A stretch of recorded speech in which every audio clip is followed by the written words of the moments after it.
Welcome to Worship Tutorials. In this video, we're going to take a very quick look at the Dr. Z Z-Rec amplifier. Not the tone match patches, not the captures, not the profiles.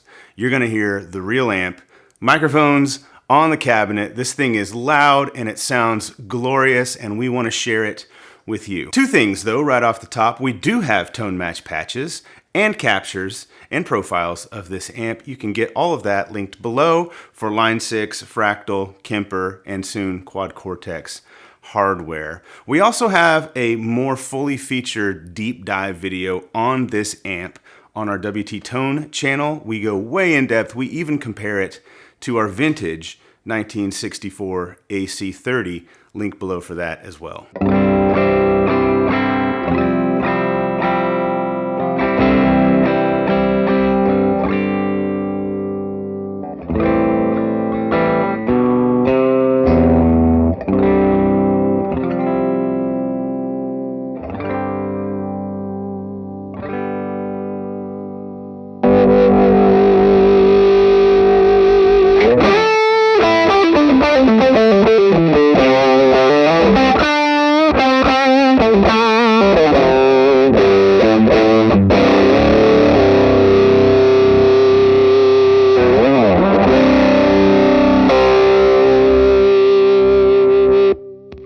The Z-Rec is a collaboration between three different people. Of course, it's Dr. Z. The Rec in the name Z-Rec comes from Trainwreck amplifiers built by the late Ken Fisher. Ken Fisher and Dr. Z collabed together before Ken Fisher died to design this circuit. The third person in this collaboration is Brad Paisley. So really, this is kind of an artist amp for Brad Paisley. So for years, Brad Paisley played his vintage 1963 Vox AC30. Eventually, he wanted to get something a little more roadworthy, so he tried to find a modern built amplifier that captured the tone and the vibe of his vintage Vox, and he couldn't.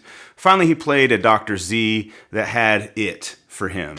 And so he started playing Dr. Z amps, and ultimately Dr. Z, Ken Fisher, and Brad Paisley collabed together to build the Z-Rec, which is really going after the tone and the feel and the mojo of his vintage AC30. The Z-Rec is an amazing sounding amplifier. It does the vintage Vox thing really, really well. We hope you enjoy these clips. Again, if you want to see the longer version of this video, links below. If you want patches that sound just like this amp in your Line 6, Fractal, Kemper, Quad Cortex hardware, links for that below as well. Subscribe here to Worship Tutorials, and if you want to see more stuff like this, subscribe to WT Tone as well. Shall we turn the gain up and see what happens? We punch it.